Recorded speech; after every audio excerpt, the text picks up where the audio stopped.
Assalamualaikum warahmatullahi wabarakatuh. Perkenalkan, kami dari kelompok 5 ingin menayangkan film pendek tentang COVID-19. Perkenalkan, nama saya Narina Narsati. Perkenalkan, nama saya Nabila Salsabila. Perkenalkan, nama saya Sawa Amelia Putri. Perkenalkan, nama saya Nazwa Pradita. Perkenalkan, nama saya Aulia Julia. Perkenalkan, nama saya Fadil Adam. Selamat menyaksikan.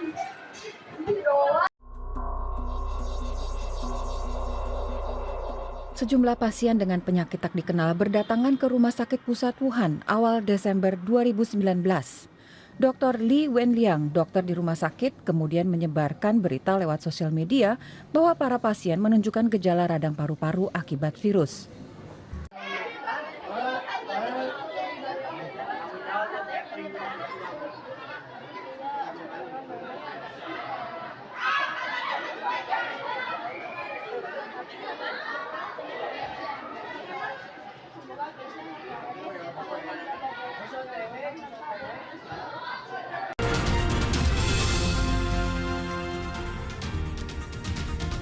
Anda masih bersama kami di News Update.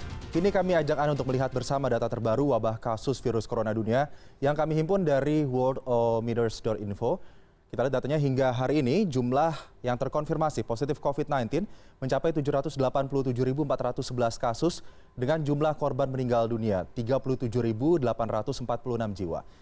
Amerika Serikat masih menempati posisi pertama negara dengan kasus positif COVID-19 terbanyak di dunia. Kasus positif corona bertambah menjadi lebih dari 164.000 kasus, sementara 5.507 orang dinyatakan sembuh. Selanjutnya kita ke Italia, tidak ada penambahan jumlah kasus sehingga masih tercatat 101.739 pasien positif di sana. Namun korban meninggal masih menjadi yang terbanyak di dunia, yaitu mencapai angka 11.000 jiwa.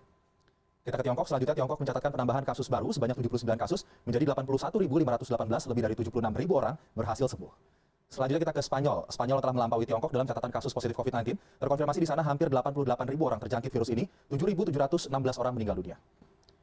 Ya, selanjutnya di wilayah Asia Tenggara, Filipina menjadi negara dengan kasus positif COVID-19 terbanyak. Tercatat lebih dari 1.500 orang terjangkit COVID-19 di sana dengan angka kematian 78 orang dan jumlah pasien yang sembuh sebanyak 42 orang. Hai Narina, kamu sudah tahu tentang Rina belum? Iya, katanya dia kena COVID-19 ya. Iya, kasihan banget. Sekarang dia lagi di isolasi mandiri. Sekolah kita juga di lockdown kan? Iya, katanya sekolah kita bakal ada pelajaran dari rumah selama 2 minggu.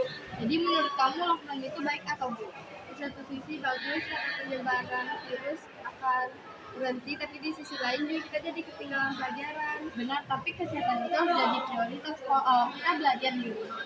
Walaupun rasanya nggak sama sih. Itu ide bagus, kita juga bisa kembali video call biar nggak ngerasa kesepian.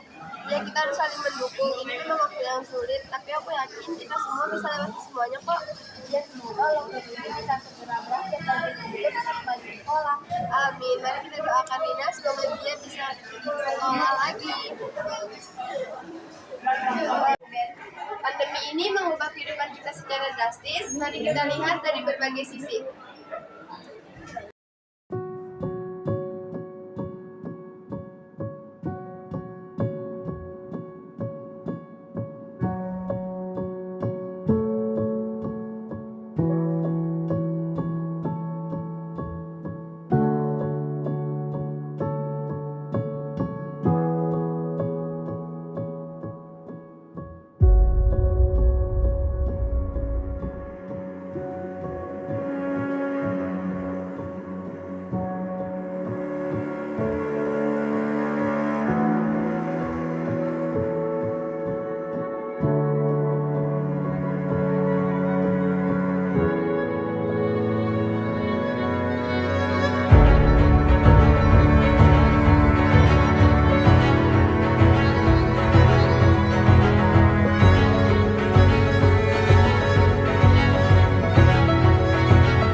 Dan saudara, di tengah pandemi serta melonjaknya kasus COVID-19, pembelajaran tatap muka terbatas jadi salah satu solusi pendidikan ini dilakukan atau diambil demi mencegah semakin dalamnya penurunan kemampuan belajar anak atau learning loss. Lalu apa saja yang dibutuhkan untuk bisa mengurangi risiko penularan COVID-19 saat pembelajaran tatap muka terbatas, dan juga bagaimana mengatasi kendala pembelajaran jarak jauh atau PJJ agar bisa mencegah learning loss. Kita akan bahas pagi hari ini di Sapa Indonesia Pagi bersama dengan Wali Kota Depok Muhammad Idris. Selamat pagi, Pak Idris. Selamat pagi, Mbak Mai. Oke, kemudian juga sudah bergabung bersama kita pagi hari ini Koordinator Nasional Perhimpunan Pendidikan dan Guru Satriawan Salim. Halo, selamat. Tetapi ketika melonjaknya kasus COVID-19 di Kota Depok yang bertepatan bulan Jakarta, seminggu kira-kira seminggu sebelum darurat, PPKM darurat, kami sudah memutuskan untuk pembelajaran dilakukan secara daring itu PJJ. Kenapa? Karena waktu itu Depok sudah dinyatakan sebagai Zona merah. Sudah zona merah. Itu berarti semua wilayah di Depok. Iya, semua wilayah di Depok. Karena kebijakan PPKM itu berbasis RT, dan tadinya zona merah kita 0, lalu zona merah paling tinggi pada saat itu ada 7. Seminggu sebelum PPKM darurat, untuk zona merah RT berbasis RT itu sudah menunjukkan angka yang sangat mengerikan sekali, yaitu sekitar 60-an RT di Kota Depok. Di sini karena memang posisi di Kota Depok ini sudah mencapai lebih dari 40%, yaitu 45,09. Artinya kalau kita 100 orang dari 100 orang ini yang terpapar ketika di swab itu 45 orang. Kira-kira kalau itu begitu secara itu artinya yang terpapar di Kota Depok dari balita yaitu sampai usia 20 tahun itu sekitar 18,5%. Tapi di Depok pondok pesantren masih ada yang buka atau semuanya sudah full jarak jauh? Sebelumnya memang demikian. Sebelumnya pondok pesantren ada yang buka karena waktu itu memang zona orange dan itu masih diperbolehkan oleh. Tapi sudah zona merah, semua sudah dipulangkan ke daerah masing-masing. Sudah ketika ada terpapar kita pulangkan zona masing-masing. Walaupun memang tetap saja mereka ada yang terketik motor untuk dilaksanakan pembelajaran secara langsung. Oke, nanti saya akan kembali ke Pak Wali Kota, tapi saya mau ke Mas Satriawan dulu. Mas Satriawan, konfirmasi data anak yang putus sekolah selama masa pandemi COVID-19. Ada angkanya? Pertengahan Juli lalu, Provinsi Jawa Barat telah membolehkan digelarnya sekolah tatap muka. Protokol kesehatan juga telah disosialisasikan kepada sekolah-sekolah yang menggelar belajar tatap muka. Dan berikut beberapa protokol kesehatan di sekolah selama pandemi.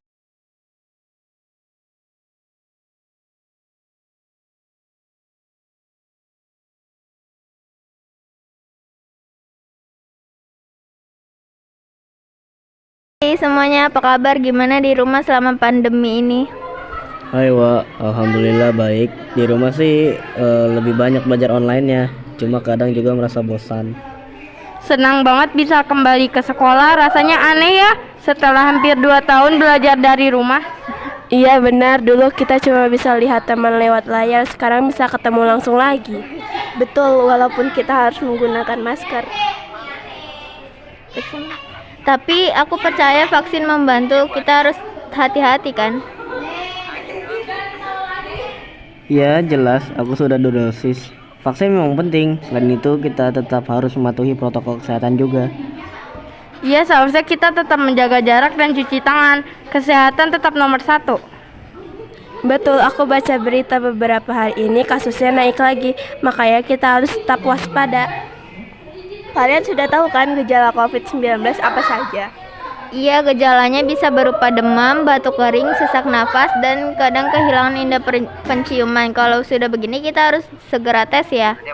Betul, dan jangan lupa walau sudah vaksin, tetap harus pakai masker dan jaga jarak. Banyak orang yang masih terpapar meski sudah divaksin. Iya, makanya penting untuk saling menjaga. Sering-sering cuci tangan juga kan. Aku bawain sanitizer kemana-mana. Bagus, di sekolah juga kita disuruh cuci tangan sebelum masuk kelas, karena aku khawatir kalau ada teman yang abai protokol. Sama, kita harus saling mengingatkan jangan sampai kita menularkan virus tanpa sadar.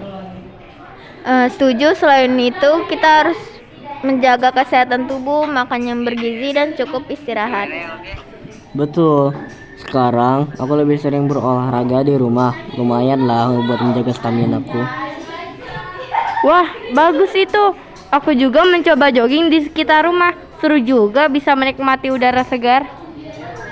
Semoga pandemi ini cepat berlalu. Aku rindu sekali bisa belajar di kelas dan berkumpul dengan teman-teman.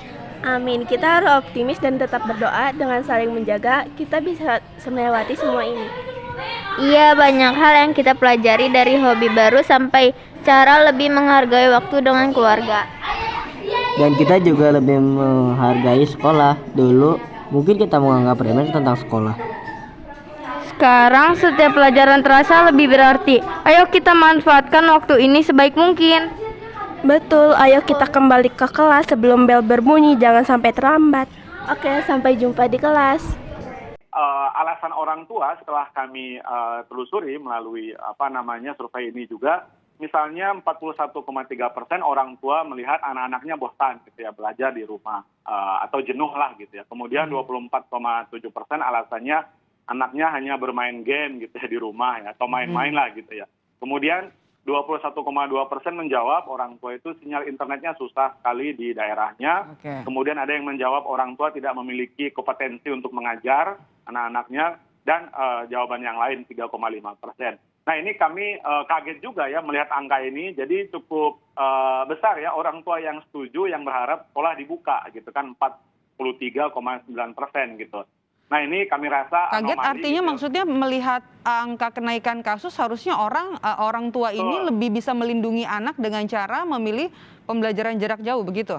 Betul, betul. Nah, oleh karena itu kita merekomendasikan yang pertama tentu penguatan daripada pelaksanaan pembelajaran jarak jauh. Pemirsa, solusi pandemi COVID-19 melibatkan beberapa langkah. Yang pertama, vaksinasi massal. Pengembangan dan distribusi vaksin secara luas telah menjadi langkah utama untuk mengurangi infeksi dan mempercepat pemulihan. Yang kedua, protokol kesehatan. Menerapkan protokol kesehatan seperti penggunaan masker, menjaga jarak fisik, dan mencuci tangan secara rutin membantu mengendalikan penyebaran virus. Dan yang ketiga, deteksi dini dan pengujian. Peningkatan kapasitas pengujian dan pelacakan kontak memungkinkan identifikasi dan isolasi kasus positif lebih cepat. Selanjutnya yang keempat, edukasi publik, yaitu meningkatkan kesadaran masyarakat tentang pentingnya langkah-langkah pencegahan dan vaksinasi sangat penting. Yang kelima, kolaborasi global, kerjasama internasional dalam penelitian, pengembangan vaksin, dan distribusi sumber daya membantu negara-negara berjuang melawan pandemi. Yang keenam, infrastruktur kesehatan, memperkuat sistem kesehatan dan kesiapan menghadapi pandemi di masa depan sangat diperlukan untuk mencegah krisis serupa.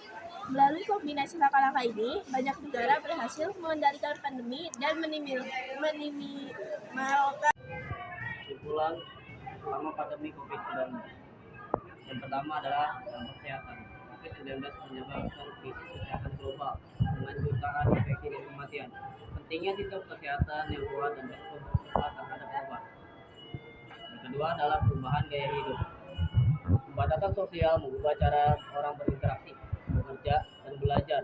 Peningkatan penggunaan teknologi seperti pembelajaran online dan kerja dari rumah. Selanjutnya adalah kesehatan mental. Lonjakan masalah kesehatan mental akibat isolasi, stres, dan ketidakpastian memiliki perhatian yang lebih besar terhadap kesehatan mental dan kesejahteraan ekonomi. Resesi global dengan dampak besar pada pekerjaan dan usaha kecil, dan adaptasi terhadap bisnis online dan perubahan model ekonomi. Dan yang selanjutnya adalah solidaritas sosial. Banyak inisiatif komunitas untuk membantu mereka yang terkena dampak, serta kesadaran akan pentingnya kerjasama dan saling membantu. Yang keenam, ada inovasi dan penelitian. Percepatan penelitian vaksin dan pengobatan menunjukkan kemampuan ilmiah yang luar biasa. Yang ketujuh, ada perubahan kebijakan. Negara-negara menerapkan kebijakan kesehatan baru dan memperkuat protokol kesehatan dan pemahaman bahwa kesiagaan untuk krisis kesehatan harus menjadi prioritas.